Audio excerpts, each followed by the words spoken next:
Hello everyone, welcome to another edition of Sector 5. Hello everyone, welcome to another edition of Sector 5. I'm your host as always, Cody the Hangman Heinzman. After 3 failed attempts, and then you leave the damn thing plugged in again. The first part was just a test to see how well my via satellite guest, Andrew, is returning with me. And we have Jeremy here for the WrestleMania prediction, as technically it's after 12 o'clock here Eastern Time.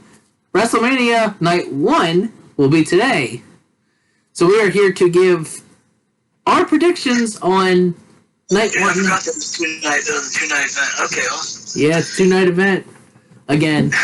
I guess I was going to talk about it more towards the end, but I guess we'll talk about it here at the beginning before we start. Opinions on the 2 nights. I don't really care for it. In some aspects, yes, but mostly no. I don't want to. It's a one-night thing for me. I don't want to have to take 2 nights off of what I'm doing to watch a pay-per-view. Yeah, I'm right there with you. I mean, like, it kind of makes it hard, you know, because you have to stop your. I'm sorry, I'm still like half asleep. I completely lost my train of thought again. I can agree both of you with that, like having to take like 2 days off to start watching something. I liked it last year because I feel like last year was needed because WrestleMania came around when COVID-19, or if you watch Game Grumps, Backstreet Boys tour happened. What?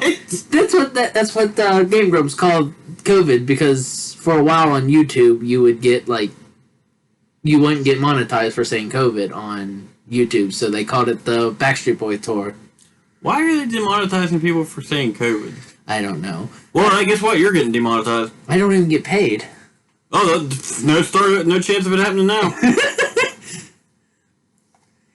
Welcome to the banter that happens between me and this guy right here. Welcome to us mentioning COVID-19 and Cody never getting monetized. This is a first for my guest, Andrew. And you are going to get a kick out of it. But yeah, 2 nights, in theory, sounds good because of the fact of what Mania, like the one night when they first started having to defend everything, and it went until like 1 o'clock in the morning. Oh, so the 2-day thing makes sense. In that aspect, yeah, that's one of the things that I guess maybe you could tone down Mania just a tiny bit. Yeah, you don't need 800 matches on one card. I get it; it's the show of shows, showcase the Immortals, all that jazz. But like, come on now, WrestleMania, what was it, 35? When it started at like early as fuck in the afternoon, and then ended at 1. Yeah, that would have been 35 because last year was 36. And then people ended up getting like stuck at the stadium because all the like transportation was shut down. Like I would be pissed. So, I guess the one learning curve, and we'll get to predictions here in a second. The video, the whole purpose of this video is if maybe they started a little bit earlier, they could do the 1 night. Or just not have 800 matches on one card. That's 2. So, I guess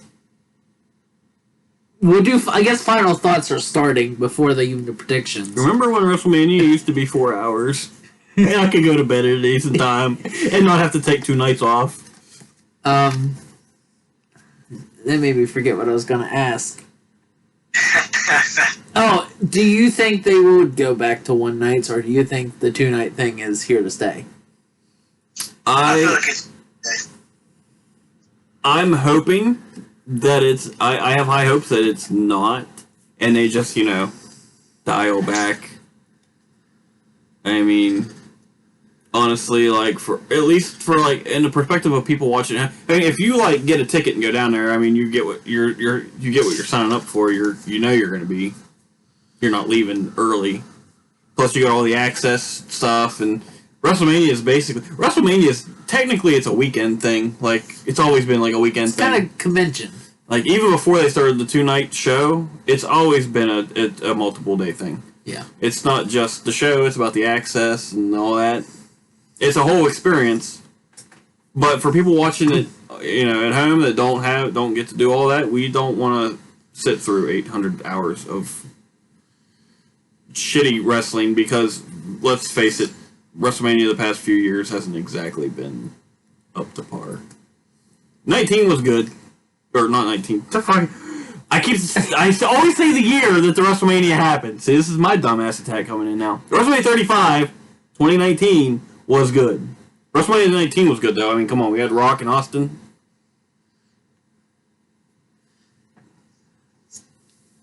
So, now that we got the pre-banter, which was supposed to be the post-banter out of the way... The pre-banter is never going to be done. No, it's not. Not as long as I'm around. Let's go ahead and start talking about some matches here. As always, we're going to follow the usual format, going from non-title matches, talking to title matches, which is going to be for both nights. So going into night one, the first match we'll talk about, we got Bad Bunny and Damien Priest versus The Miz and John Morrison. My prediction is that not for who wins, but who loses. Do you know who loses in this match? The audience? The audience. This is the dumbest thing I've ever heard of in my life. But if you want my prediction of who's going to win, it's probably going to be Bad Bunny because they never have a celebrity lose. Yeah, that's at WrestleMania. That's it's like in the history of forever. Yeah, that never happened. That's like an unwritten rule. Honestly, I think Bad Bunny and Damien Priest are going to win, but I feel like Bad Bunny is not going to be a factor whatsoever. I think he's going to be taken out really early in the match, and then it's just going to be Damien Priest against Morrison and The Miz. I feel like should they lose the match, Bad Bunny and Damien Priest is going to be the one involved in the pin or submission. It's not going to be Bad Bunny. So you're saying if Miz and Morrison if they do win, which I highly doubt because it's an unwritten rule in WWE that a celebrity is not allowed to lose at WrestleMania. So yeah, I'm on the same boat there basically because Bad Bunny's in this match. To be honest, I have never heard of Damien Priest until today, right now. Wow. Are you serious? I'm serious. In your defense, sorry to interrupt. In your defense, I didn't hear of him until the Royal Rumble. I don't watch NXT. Yeah, I don't watch NXT either. It's not my favorite. Which is weird that none of us do because it's better television than Raw and SmackDown sometimes. I watch some of the ads. But I'm very much like I'll get to know them when they get up to Raw and SmackDown. Well, that's when they get rolling. So that's usually most people. But yeah, more or less, Bad Bunny and Damien Priest are gonna win. Like Andrew said, Bad Bunny he's gonna be the distraction person. Look at me! And Damien Priest will do all the work. Yeah. Next up, on a more exciting note, Strowman versus Shane McMahon in a steel cage match. Okay, I'm gonna say Strowman because one, they're the way they're building the story points to Strowman winning. Two, if we look at Shane McMahon's WrestleMania win-loss record, it's not very impressive. And three, I don't see unless Shane escapes the cage, I don't see him pinning or submitting Braun Strowman without making Strowman look like a complete dunce. Yeah. Honestly, I'm kind of excited for this match, because I've always enjoyed watching Shane McMahon in matches. I've always enjoyed it. But if I were to choose, it'd definitely be Strowman, because Shane, he can't run nowhere. Strowman is probably like, I don't even know how much taller he is than Shane McMahon, but it's literally a cat and mouse kind of thing, you know. So Strowman is definitely going to take the win. There's no doubt in my mind. I'm wondering if we're not going to have a Brock Lesnar Braun Strowman incident Where they go through the steel. that was Roman Reigns and That was Roman Reigns. Brock. Sorry. I mean, Did I say Braun that's- Strowman? Okay. Yeah, that's a possibility that's going to happen. But I mean, it, I think we can all agree that one thing's going to happen. Mac's going to jump off the top of the steel cage. That's almost guaranteed. That's another unwritten rule. If Shane McMahon is in a match at WrestleMania, he must jump off of something. Whether it's the WrestleMania sign, scaffolding of some sort, a fucking steel cage, Hell in a Cell, the fucking lighting fixtures on top, you know. Which, isn't that how he beat Miz in 36? 35? 35, yeah, he Because I remember they jumped off the top of something. no, I think what happened was, Miz hit him with a move. Miz is the one that executed the move, but Shane was the one that pinned him. I'm pretty sure that's how that went down, if my memory serves me right, which it usually don't. Which I guess in a steel cage match he can't do. I mean, he can jump off the top of the He cage. can jump off the top of the cage, yes. But I wouldn't see that resulting in a finish. I wish it was a triple threat so we could have a repeat of the 2K incident. So, Andrew does not know what this is. The 2K incident, to go on a tangent like we do, is I was the United States champion. And two of our buddies was in the match. Well, they weren't playing in the match. I was playing and they were computerized. Well, it was a triple threat steel cage match. I hit the spear on Billy, one of the other two competitors in the match. And I'm like, okay, I'm going to start climbing the steel cage now to escape how matches work. And as he's coming down the other side of the cage, about ready to jump off for the win, the other person puts their arm, they're on the ground, and he just puts his arm over him. One, two, three, and then Cody hits the ground. So, I lose that match. It couldn't have been any better perfect timing if you tried. No. And that will never happen again in a million years. I've actually had that happen to me before. In a steel cage match. I've had that happen to me before on 2K. It's gotta be the worst feeling. I still can't believe it happened. Extremely maddening whenever that happens. It makes you want to go insane. I was on the ground laughing. Like that was funny. He's over here having a moment, like he's quite beside himself, wondering what the fuck just happened. I'm on the ground rolling, like this is hysterical. But yes, I can agree with both of you. I think Strowman will walk out. Alright, eventually one of us is going to have a different opinion. Yeah, we'll get there eventually. Yeah. Next matchup I'm getting my teeth in the... My teeth are all shredded. It doesn't look, when I'm talking, it doesn't look like I have teeth. It looks like I'm all...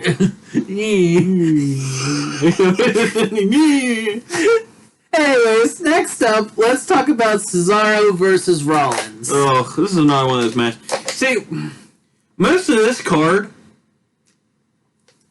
looks like filler, at least to me.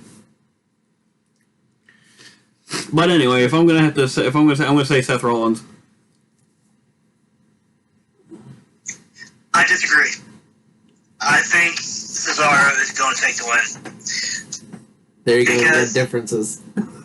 Cesaro, I haven't been able to watch like Raw and Smackdown for the past 3 weeks, so I'm not exactly sure how the storyline goes. But last time I saw Cesaro was on a roll, and I really don't think Seth Rollins will be able to slow down Cesaro whatsoever. I think this WrestleMania is where Cesaro is going to have his WrestleMania moment, and once he does that, he is going to go further into, and he'll become a champion. I don't. That sounds like a nice theory, but the way they book Cesaro is just it. To me, it just seems highly unlikely. I mean, I could be wrong, but that's just how I feel about it. Okay, what's your prediction? I have to agree with Jeremy. I think Seth Rollins is going to take it. They built him up way too much. Where I mean, look at the Kevin Owens last year. It definitely looked like Kevin Owens could take it last year, but Seth Rollins came out with a win. I'm not undermining Cesaro. I could see in a scenario for Cesaro to win it, but I'm thinking Seth will walk out with that win. Next up, let's talk about the Raw Tag Team Championship. Who's in that match again?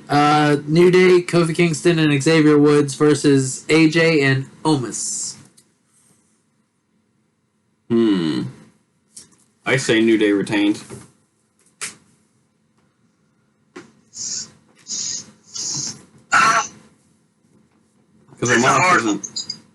a hard one because, for one, we have no idea what Omos is capable of being in the ring. Okay, we don't know because we've never seen him wrestle yet. I feel like he is going to have like a lot of power. I think they're gonna make him out to be like one of the strongest people to ever be in the WWE. So I honestly think that AJ and Omos is gonna take it just because Omos is gonna be a one-man wrecking crew.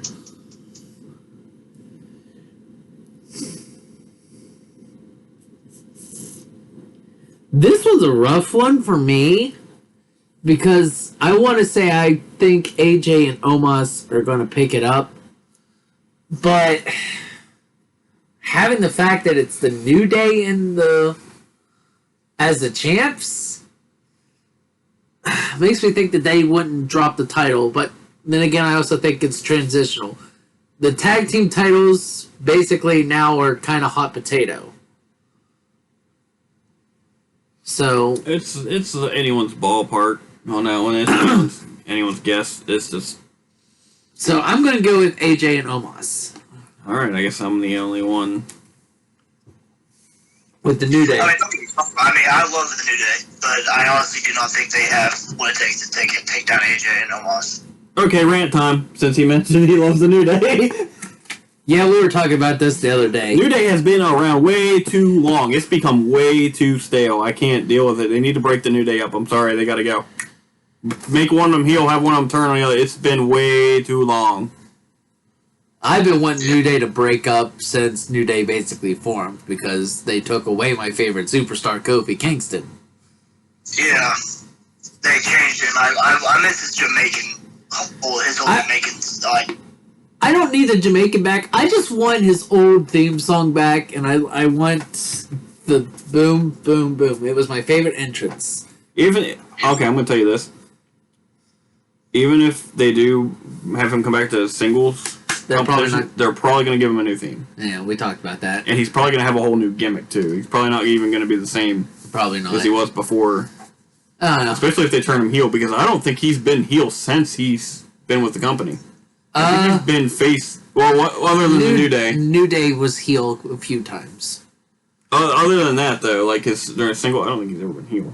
So a heel singles run would be kind of neat to see. That would be a little bit interesting. It would switch things up a bit. moving on to the SmackDown Women's Championship, we got Sasha Banks versus Bianca Belair. No doubt in my mind, Bianca Belair. Yeah, I'm going to have to go with Belair on this one. They're building her up way too much. They're putting way too much hype behind her to have her... because that would kill her momentum. If she were to lose, it would kill her momentum entirely. It would kill her as a superstar. So... They definitely... If they book this match right, she comes out with the victory. I'm actually quite surprised that you're saying that Bianca Belair is going to win there, Andrew. Anytime we talk about Sasha Banks, you're always like, yeah, she's going to win that. Okay, but the thing is that, yeah, I mean, I like Sasha Banks. I like everything about her, but I like Bianca Belair just a little bit more than I do Sasha Banks. I just feel like Bianca Belair, since her career is just starting, I feel like as her career begins, like, still is starting up, I feel like she's going to be one of the best women's competitors in WWE history. I just have a feeling that she's going to be. But I feel like I have a slight advantage when it comes to, like, predicting and, like, determining storylines because of my training. I can be like, this makes sense. Yeah. But... So, yeah. With WWE, you never know. So yeah, it doesn't matter. They just do what they want. They don't know how to tell. I know. Sometimes Sector 5 could have some better storylines. I mean, if WWE couldn't write a decent story, if Mr. Rogers threw a fucking book at them. Alright. Anyway, what's your prediction? I'm also going with Bianca Belair. Okay, you didn't make your prediction. Thanks. Thank you for telling me that I did. Prediction video, but let's just in. Cody forgets to make his prediction. We gotta start the whole video over again. Yay! Alright, on to the next match. We have the tag team turmoil match.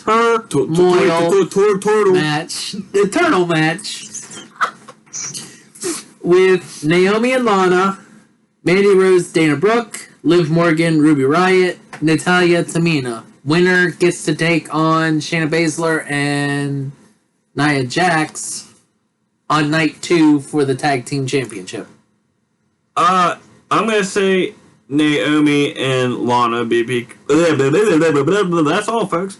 Because of all the stuff. Because Nia Jax and Baszler, right? Yes. Because look at all the stuff that they put Lana through. It would make sense to have her get her upcomings and take, and her and Naomi to take the titles off of them. Okay, so who were the teams again? Naomi and Lana, Mandy Rose, Dana Brooke, Liv Morgan, Ruby Riot, Natalya, Tamina. I'm going to go with Jeremy on that one. I think it's going to be Lana and Naomi. Because Lana, she's been able to put Nia Jax away a couple of times. And I feel like it's all just leading up to WrestleMania to finally silence Shayna Baszler and Nia Jax.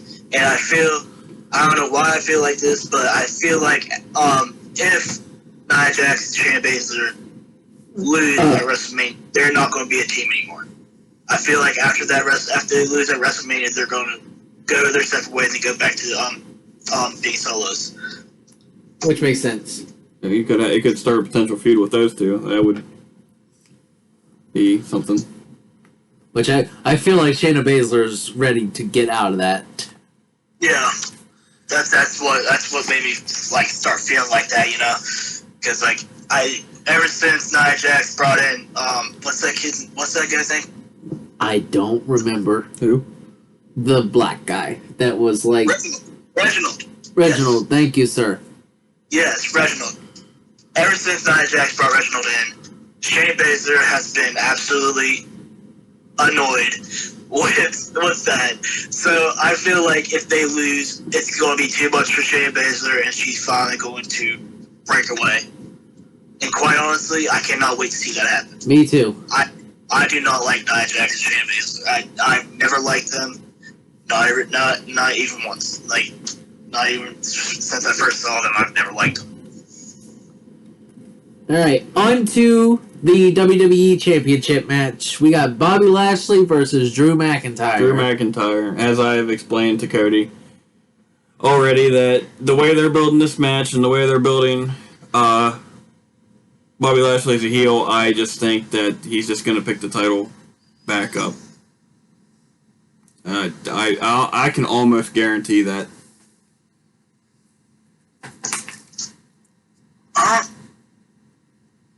That's another hard one for me because I can see both ways. You know, I can see both ways. But I'd love to see Drew McIntyre win, but I doubt that he's going to win. I think Bobby Lashley's going to take it. Well, if you look at it this way, they just broke up the Hurt Business. So there's Bobby Lashley's backup. See, I didn't know that. And then Bobby Lashley's in the locker room trying to find somebody to take down Drew McIntyre before WrestleMania. And the way they're building Drew up, there's no way they're going to have Drew lose that match. There's no way in God's green earth. Yeah, see, like I said, I haven't been able to pay attention to the storyline, so I don't know what's going on. Yeah, but, Hurt Business is done. Yeah, so since you put it that way, I feel like Drew McIntyre is going to win then, because I feel like after that, they're all going to go their separate ways. I will agree. McIntyre picks up, which I think we all can agree. Why are we making him drop the title so much? Because, well, for one, it's WWE, as already explained. Two, they've been playing hot potato with the WWE Championship a lot. I mean, it was Lesnar, and then it was McIntyre, and then it was Orton, and then it was McIntyre. Miz, Bobby Lashley, and then at WrestleMania it's going to be back to McIntyre. I can almost guarantee it. I got a 99.9% chance of this happening. I just kind of feel like I wish McIntyre would be going into Mania the champ. Now, if it was that way, I would say Bobby Lashley. But since it's the other way around, and since just the way they've been telling the story, it's got to be McIntyre. It's got to be McIntyre. So that wraps up night one. Oh boy, night one! I can't see the timer of how long this video is because I have my phone in front of it, but I'm pretty sure it's been very long. Probably I'd say about 20, 30 minutes so far. So we're going. That's it. So we're going on to night two, and I guess we'll start off with something we technically touched on already. We're all saying Naomi and Lana is picking up the win. So on night two, are they picking up the title? I would suggest yes. That's my prediction. I would like them to take it, but honestly, actually, yeah, it's gonna be Naomi and Lana. If they do win the tournament match, it's definitely Naomi and Lana. It's because it's been building for months now. You know, it's been several months that it's been built, that this rivalry has been building and stuff like that, and still has not been dealt with completely. So I feel like it's finally gonna put an end to the rivalry, and Lana and Naomi are gonna walk away. But the next time they defend their championship, they're probably gonna lose it. I would suggest that. Here's the thing, Shayna Baszler, and I don't really care for her too much, but she's a star. She can work in the ring. She's good on the mic, and she can tell a story. Which is all the key components of being a wrestler. Ta-da! Because if you can have all the ring ability in the world, you can do, the flips, you can be the best pro wrestler in the world. If you can't if you have zero mic skills, you're not going anywhere. She needs to be a singles competitor. You're not going to build her up, putting her in a tag team match with a superstar that honestly I feel she does not need to be in the WWE. Nia Jax is garbage. She can't work that well in the ring. She can't really talk on the mic that well. She doesn't have good mic skills, not my opinion anyway. I just don't see a place for her in the company. Yeah, I feel like she needs to be removed. Because if they remove her, it would make the women's division so much better. You know, it'd be a lot more equal, you know, and yeah, Nia Jax needs to go. So I guess my next question, and I'll go on to my prediction as well. If any of the other tag teams pick up the win, not our predicted people, do you think the tag team titles gets dropped no matter who wins that turmoil match? It depends on who wins the match. Like Mandy Rose and Dana Brooke, that's the weirdest tag team. That's like a 2K match up there. Like, oh, let's put two random people together and see what happens. Yes. Liv Morgan and Ruby Riott, I feel like they could pick it up if they win. And Natalya and Tamina is a fairly new tag team, so I don't know. I wouldn't see them picking it up because they're a fairly new tag team. Yeah, they haven't had much time to build chemistry. So that's my thought on that. So you're kind of 50-50. Yeah. So am I.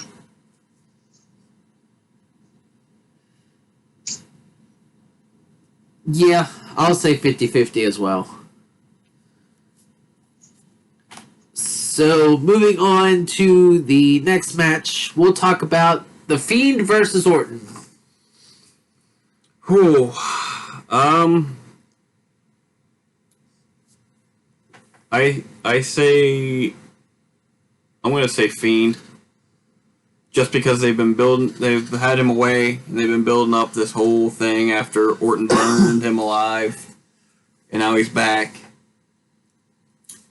So, just on the way that they have built this story, I'm gonna go with the Fiend.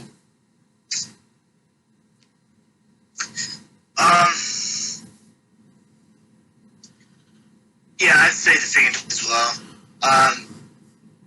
But like, I'd like to see Orton win. I would love to see Orton win that one. But the way, like you said, the way they've been building up the story and stuff like that, I feel like the Fiend is definitely going to win. I'm kind of at the point where the storyline was good at start, but now it's kind of ran its course. Yes. To Obi-Wan, you listen. Yeah, I feel like they just kind of ruined it. Like, at the beginning, it was great. It was a great storyline at the beginning. But as the time went on, I feel like they tried too hard in it. I feel like they like, and the different things was like how it was. You remember that one where Orton was getting interviewed and himself popped up on the TV screen, and he was saying stuff like that. Yeah, I remember. I didn't watch it, but I saw like highlight videos of the feud, and I saw that particular part in it.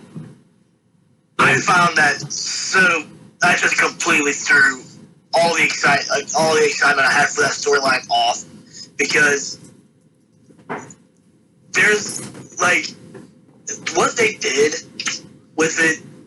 It kind of made sense, but whenever they put Orton on it, you could tell that Orton was the one that voiced that, like he moved his mouth and stuff like that. I just feel like they should have not put Randy Orton on the TV screen telling him that same thing. I just felt like that was terrible. The thing that Well, the thing that kills it for me is that this whole Fiend thing has been kind of ran into the ground. And the Alexa Bliss versus Orton match, which I was like, okay, intergender wrestling. This could be interesting. No, it was just them playing Ring Around the Rosie and Orton almost dying. That was stupid. I hated that match. That was awful. I hated every second of it. When it finally they teased that, Orton was going to get his hands on Bliss or the other way around, and then they just didn't do it. And then Bliss is, shooting fireballs. Like, who the hell shoots fire? Like, this is wrestling. What is it? What type Mario of fucking... Bros? Like, what the fuck? Is this like Harry Potter now? Is this Hogwarts now? Are we like in some fucking... Is this Twilight Zone? Like, where the fuck are we? This is not reality. Like, it's supposed... Wrestling is meant to suspend your disbelief. But it's hard to do that when you're having fucking wizards and fucking warlocks out here and zombies coming back from the dead. I just can't get into it. I feel like they tried to turn the Fiend into an Undertaker kind of thing. Let's see what the Undertaker. The Undertaker that they didn't like. I feel like they should have just left that to Undertaker.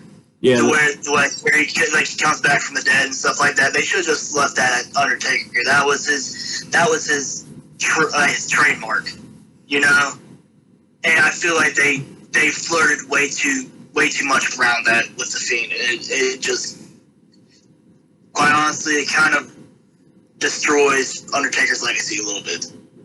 And I don't really think it affects Undertaker too much. Bray Wyatt, though, his character gets nothing out of this.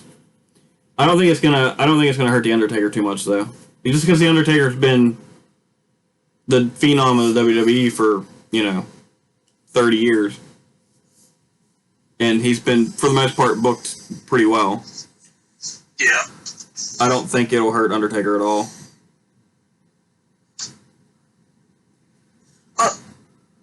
Yeah, I can see where you're coming from, but I'm not saying it's not going to hurt him that much.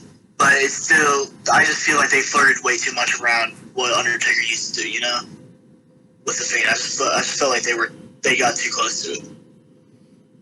It is, but at the same time, it's not. It's hard to explain. But yeah. I can see what you're saying, but it's one of those things where it's like take it into perspective, I guess. So yeah, I can agree that I think the Fiend's gonna win it. Cody's still here. I'm still here, yes. Most likely, Alexa Bliss is gonna get involved some way, somehow. Oh, she will. If she doesn't, that would be stupid because they've been adding her to the story the whole time. If she's not involved in any way, shape, or form, it's gonna be like, okay, so Bliss just died on us? I just kind of wonder what's gonna end this whole storyline. I'm hoping this match. Like, if we're being honest. Like, what's gonna make Alexa Bliss snap out of this reality that she's in? Oh, that part I don't know. The feud, but the rivalry between Orton and Fiend needs to end at Mania. So maybe something down the line will get Alexa Bliss out of it. I don't know how long they're planning on doing that. They need to put Bliss back in the, herself. The thing is that I've kind of liked Alexa Bliss's new character. I've actually liked it. Because it's something different, And I'm all for, different kind of stuff. I've enjoyed it. But, yeah, I feel like she needs to get taken out this storyline. It's not something that... It's something that it's a little different, but it's not one of those things that was meant to last. Yeah. It's not something they shouldn't have done that for longer than... How long has she been doing this now? They should have nixed this at 3 months. They should have been like, okay, this was fun, this was different, time to end it. Before it's running to the ground. Oh, wait, too late. We're WWE, we like running things into the ground. And retelling stories, and yeah. There's just nothing new that comes out of WWE anymore. It's the same stuff over and over. It's the same story, it's just different people involved each time. Yeah. Which... I want something refreshing. I want something new. You know, I don't want them to keep doing the same stuff. Which I think paints a bad light in us for making fun of WWE, but we like wrestling. We love it. We So love we'll it. put up with it, I guess. Well, there's more options than WWE. Yeah, There's that's true. AEW, there's Impact, there's Ring of Honor, there's New Japan Pro. If you want to get into the indie circuit, you got, like, sky's the limit. I mean, come on now. But yeah, There's don't mistake GTS. us for not liking WWE at all, because we still do, but it's just, It's fun to rag. we're wanting something new. We're wanting something new. Now, GTS, now that's fun. That's fun to watch. Some of those guys on there are actually really, really talented, and, you know, some of those people on GTS deserve a spot in WWE more than some of the people in WWE do. Yeah. But, you know, because they're doing this whole thing with LTW. Fun fact, I wrestled for LTW. Alright, let's get back on track a little bit here. On to the next match, which you said was old news. It kind of is old news. Kevin Owens versus Sami Zayn. This story has been going on since the beginning of time. The first match with Kevin Owens and Sami Zayn took place in a prehistoric dinosaur at ringside match, where dinosaurs were the lumberjacks. Yeah, that's just, I feel like that was just a filler match. I don't feel like, Oh, that's definitely. Because it was like last second. yeah, like, it shouldn't even be a match. But I'll say Kevin Owens is going to take it. Oh, yeah. I'll give it to Kevin Owens. I guess I'll be the one to give it to Sami Zayn. Oh, jeez. I'd be really surprised. It'd kind of be surprising too, but trying to build up this whole character thing, there might not even be a winner of this match, to be honest. I think we're going to fall into who's the loser of this match, the audience type thing. Because when a match is shit and it's booked like shit, the audience always is the loser. And I don't have a hair tie, so I don't even know why I'm doing that.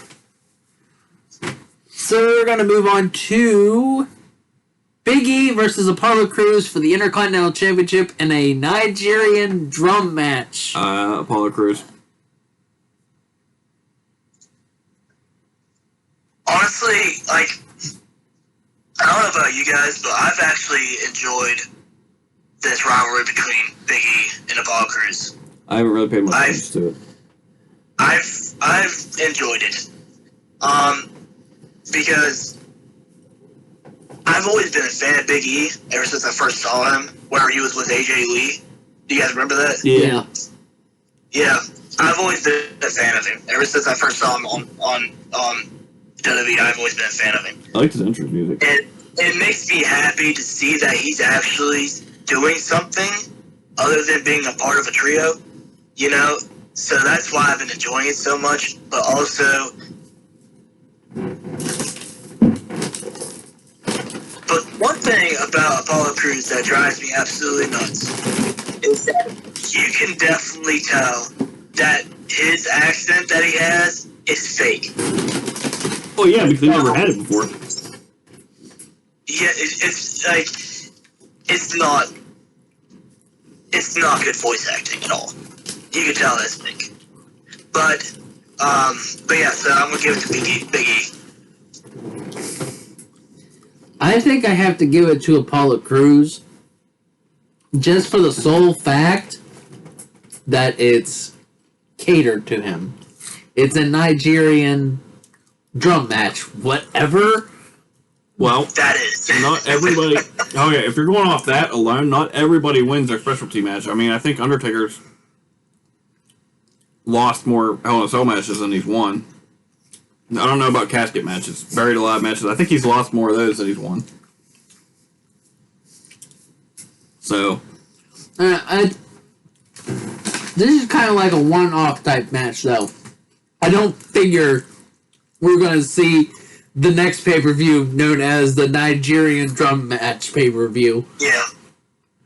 no, but it's probably... Okay, this Nigerian drum match, I will bet donuts to dollars Or dollars to donuts, whichever way you want to look at it. I'd say.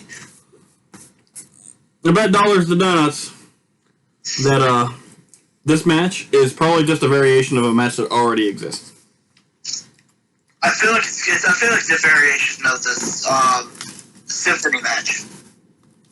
See, because you said it's a Nigerian drum, right? Yeah. So I feel like it's a version of the symphony match, but it has the Nigerian drums all around the outside of the ring.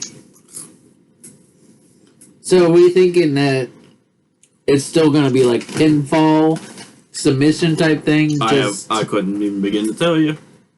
It's either that or it's going to be like a table match. For first person to go through a drum wins. All I know is this match is probably just another match that already exists, just with a different name. Probably. I also have a feeling that this match is not going to last long. I mean, I don't think it's going to last a while. I don't figure it will either.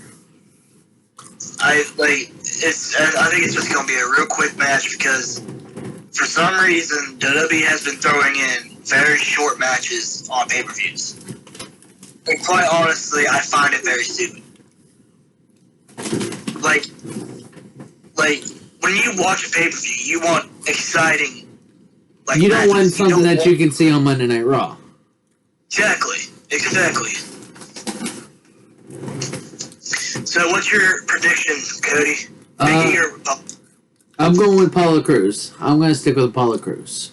you know what kind of match I miss? Stretcher match. I love stretcher matches. That's just the concept of them behind them. Neat. So to break up a little bit here, we're going to talk about Asuka and Rhea Ripley for the Raw Women's Championship. I feel like it's gonna be Rhea Ripley. I feel like she's gonna be the one that wins it. I mean, I know it's her. I don't know if it's her first match in WWE or not. I mean, I know she wrestled before in WWE at WrestleMania last year against Charlotte Flair for the NXT Championship, Which was dumb. It was dumb. Yeah. But no, I think it's gonna be Rhea Ripley. I'm going to say Asuka. Just because Rhea Ripley just came to the main roster. I don't see her getting it that early. I mean, I could be wrong, but that's just my pick. But from what I've heard, Rhea Ripley was dominating in NXT. So maybe some of the momentum from NXT is going to carry over into WrestleMania. Well, here's the problem with that. A lot of talent that is doing great in NXT, when they get to the main roster, Vince just takes a shit on them. Yeah. Because for a long time, Triple H, he's not anymore. I think he got removed from that position. But Triple H was in charge had complete control of NXT. It's William Regal now that's in charge of NXT. But I don't think she's going to be booked well on the main roster. Why? Because nobody's booked well on the main roster. See, I wanted to give it to Rhea Ripley because of what happened last year against Charlotte Flair. There was no reason for Rhea Ripley to lose that title to Charlotte Flair. Other than the fact it was Charlotte Flair. That's the fact it was Charlotte Flair. But she's not even going to be at WrestleMania this year, so. Yeah, that's true. So... Because she got COVID. She got COVID. So, ugh. But, Oh, I'm sorry. She got the Backstreet Boys tour. yeah. She's watching Backstreet Boys right now. Backstreet's back. All right. But, Get the fuck out. Get the fuck out. This is my house! Not anymore. It's mine now. That is fucking bullshit. You don't say it.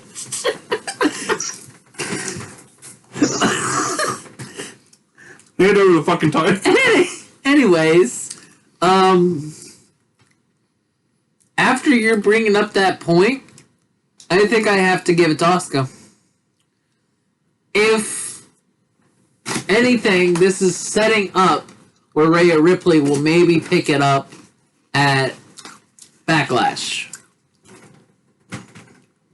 Possibly after she got some experience of being on the main roster. If they book her right, they won't do it till SummerSlam.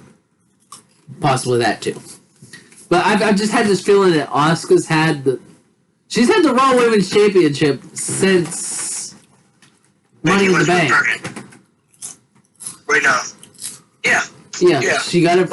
She won the Money in the Bank briefcase and was like, "Hey, you don't have to cash in. I'm pregnant, so here you go." Yeah. So that's why I kind of want to say Rhea Ripley will pick it up because Asuka's held the title for a while. But on your point, Rhea Ripley just joined the roster, so I'm not going to backpedal and go against it. I'm going to agree and say Asuka's going to pick up the win. No, I'm not going to change my point or my opinion on it, but if they did book Ripley to win at Mania, they need to make her dominant. She needs to destroy, and I mean destroy, anybody she steps in the ring with. Make her just a badass, and make her a heel. Yeah.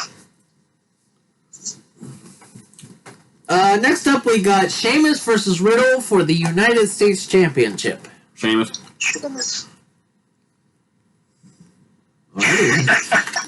Because look, Sheamus is going into this with some aggression, with his rivalry with McIntyre. Mm-hmm. And he voiced his opinion about how he feels about Riddle anyway. Yeah. So he's gonna be, and now he's twice as mad. Okay, I've got an idea of what they could do. All right. So I feel like Sheamus is going to take the United States Championship. Okay. Then at a later pay-per-view, it's going to be Sheamus versus Drew McIntyre, winner takes all. They did that once before with Cena and Rollins. That would be exciting to me. I would like to see that.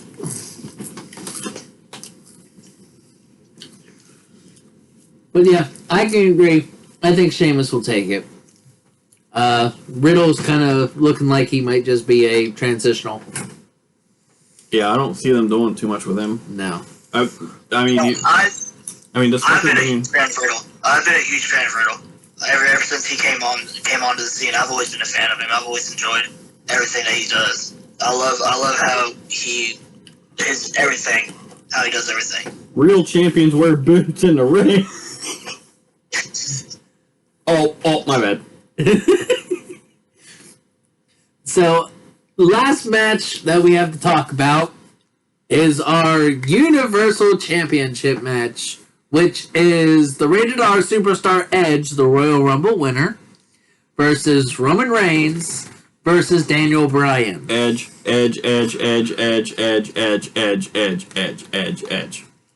I've got to agree with him. It's definitely got to be Edge. It's got to be Edge. Just because they're telling the story of how he had to relinquish the title 10 years ago, and then he, for 9 years he fought his way back to the WWE, came back, won the Rumble after coming out number 1. If he doesn't win this fucking match, I swear to God I will never watch WWE again. That's a lie, but it's just the thing. It's like, if Edge does win, I don't feel like he's going to be a champion for long. I don't think he's going to be a long-reigning champion.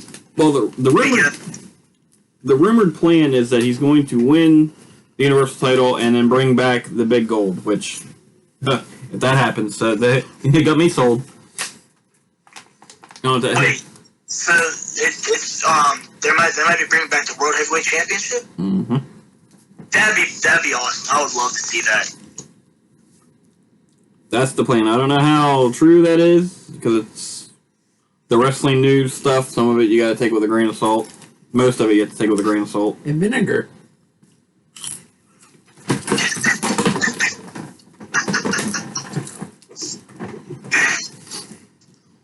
Didn't I tell you to get the fuck out of here?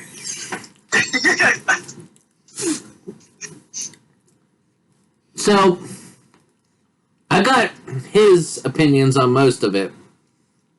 I want to hear your opinions on Bryan being even added to this match. Well, that came as a shock to me because that's not what I was expecting. I didn't know that Daniel Bryan was added to the match. But I mean,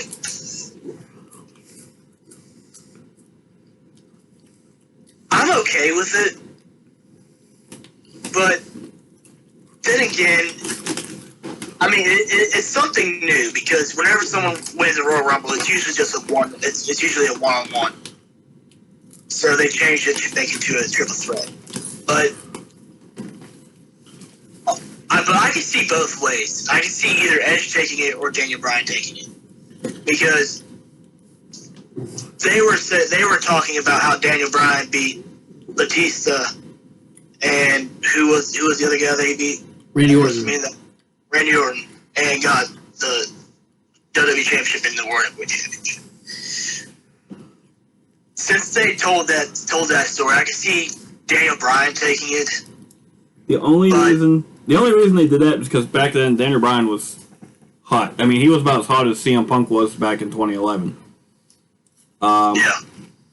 That story, Daniel Bryan doesn't have that kind of momentum going into this Mania. Everybody's probably behind Edge, because that was I'm fully behind Edge. That was the favorite going into this match before they added Daniel Bryan. A lot of people are not happy about Daniel Bryan being added to the match. Now, I think it'll be a good match. I think they added Daniel Bryan just so Roman doesn't have to take the pin. I think that's why he was added to the match. But a channel I watch on YouTube predicted that Brock Lesnar is going to return and cost Roman Reigns the title. I don't see that. I don't see that happening. I don't see that. I mean, Brock Lesnar might return at Mania. I don't think it'll be for that match. Hey, everybody can see your notification. Kind of. They can't read it unless somebody has some like good ass stuff. But yeah, I do not see Brock Lesnar ever returning. I think he's done with WWE. He wants to come back as a face. He doesn't want to be anywhere near the title picture. He wants to come back because he's not with UFC anymore. So yeah, I mean, like, it'd be nice to actually see Brock Lesnar compete weekly, other than just and not just on pay-per-views. That will never happen because one, the company probably doesn't want to pay as much as he's going to want for that. Two, he's getting up there and he's in his 40s. And three, his health. I mean, he had that diverticulitis or whatever the fuck it is that messed his stomach up real bad, and he almost died from that. So we will never see Brock Lesnar compete on a weekly basis. Yeah, but yeah. So I mean, At least maybe bi-weekly. That not even that. No. He wouldn't be able to compete like that. There's no way he'd be able to with his age and his health. Then I don't really see a point in him returning. You know, I really don't see a point in him. Bring him back for special. He is okay. When they first brought Lesnar back for the longest time, he was selling tickets because he was. You know, people want to see him destroy. You know, they want to see these matches. Like, you see all these big matches. They want to see, like, when they book against Triple H, against CM Punk, against who else? Goldberg, against Randy Orton. All these matches that, you know, they were putting Brock Lesnar in. Do you guys know that match between Drew McIntyre and Goldberg? That was the most let down I have ever felt with WWE. That completely let me down. That match. Okay, I'm gonna disagree with your feelings on that match because here's the thing, Goldberg. Well, I'm glad they didn't put the title on Goldberg. God damn, I'm so glad they didn't put the title on Goldberg because I'm sick of seeing. Because every year it's a tradition. Oh, Goldberg's coming back. He's gonna get the title and he's gonna lose it at Mania. We're gonna do this every year until Goldberg dies. He's gonna be in a wheelchair. Nope, we gotta put Goldberg in that match. So what color do you want your wheelchair to be, Goldberg? Anyway, it was a short match, but it was hard hitting. It told a story that it needed to, and it put Drew over and made him look like a badass doing it, which is the kind of momentum he's going to need going into Mania. The fact that the thing that killed the momentum was him losing the title. That whole fucking shenanigans never should have happened. They should have waited for Miz to cash in at Mania after retaining against Bobby Lashley. Bobby Lashley never should have had the title because, one, they're going to take it off him anyway, so it's going to kill Bobby Lashley's momentum. It's taking prestige away from the WWE Championship. It's like every time you sell, like you buy a car and you resell it, the value diminishes, or anything really. You buy it, the value diminishes. You keep passing back and forth, the value keeps diminishing. So the match with Goldberg and McIntyre was actually, on a business standpoint and a wrestling storytelling standpoint, was actually booked quite well, in my opinion. I see where you're coming from on that.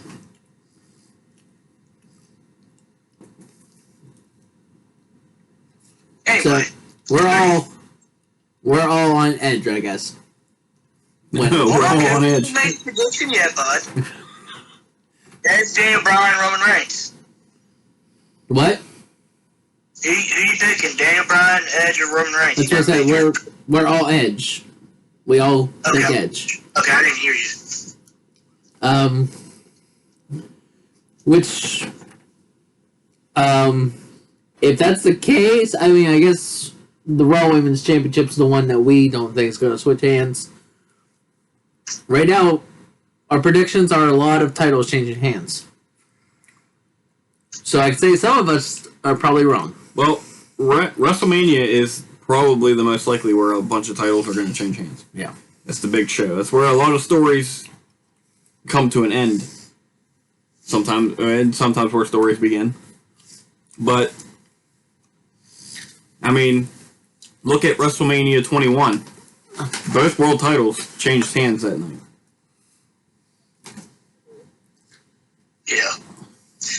I feel like that's going to be what happens. If there's another thing that I'm happy about WrestleMania this year is that there's actually going to be fans in the stands other than just the screens. That makes me feel good being able to see that,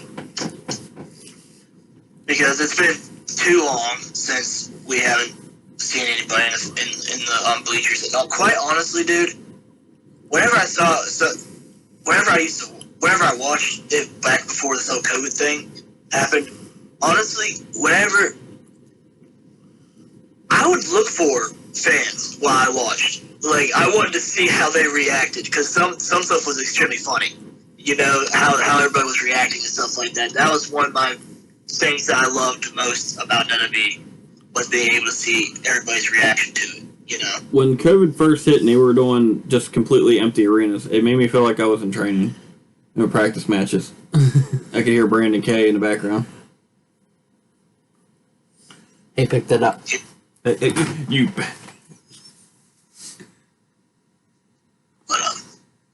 But yeah, so there's a part of me that thinks that this WrestleMania is going to be good, but another part of me thinks it's going to be not that great.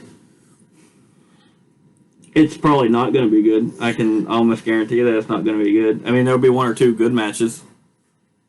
There's always at least one good match, and for me last year that was Edge and Orton. That was the only match you watched. That was the only match I watched. It was the only match I wanted to watch. Well, no, I can't say that. The Boneyard match I thought was pretty cool. I like the concept. The Firefly Funhouse match. I like the Boneyard match too. The cinematic matches are always interesting when they do them.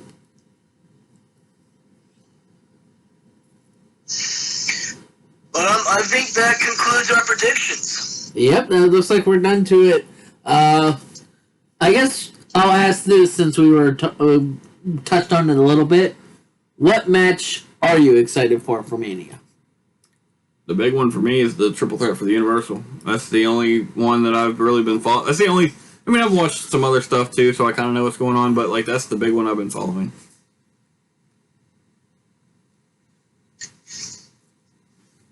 There's just... it's kind of a tie for me. Like, I'm excited for the Bobby Lashley and Drew McIntyre match, because that's going to be a hard-hitting, exciting match. But at the same time, I am extremely excited for the triple threat for the Universal. So it's kind of like it's kind of like 50-50. You know, like I'm excited for it just as much as the other one. Yeah. Universal Championship is definitely the one I'm looking for. I guess it's a 2-nighter. That would be our excitement for night 2. The way they put, like, because the WWE Championship match kind of doesn't intrigue me just because I want to see if I'm right. And they're doing that on night 1, right? Yeah, that's night 1. So, like, it gives me something to look forward to on both nights. Because if that match was on the same card as the Universal, there'd be no need for me to watch the other card. Wouldn't there? I mean, I still would, but there would be no need for me to. Yeah. So if I had to break it between the 2 nights, I think Strowman and Shane, I'm interested in seeing to see how it progresses. Not that I'm hyped for the match. It's not going to be good. I'm just interested in seeing what is going to happen. Shane might do something nuts, but the match itself in its entirety is not going to be good at all. And then night 2, the hard hitter is the Universal Championship. Oh yeah, that's going to be that's going to be probably that the way they're building it, because they put so much hype behind it. This is probably going to be, if they book it the right way, it's probably going to be the best match on the card. Yeah, definitely. Unless Edge loses, then I'm just throwing. I'm afraid for my house if Edge loses, is what he's trying to say. No, it's my house now. I kicked you out, remember?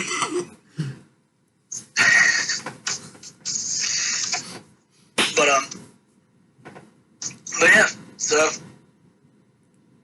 I'm excited.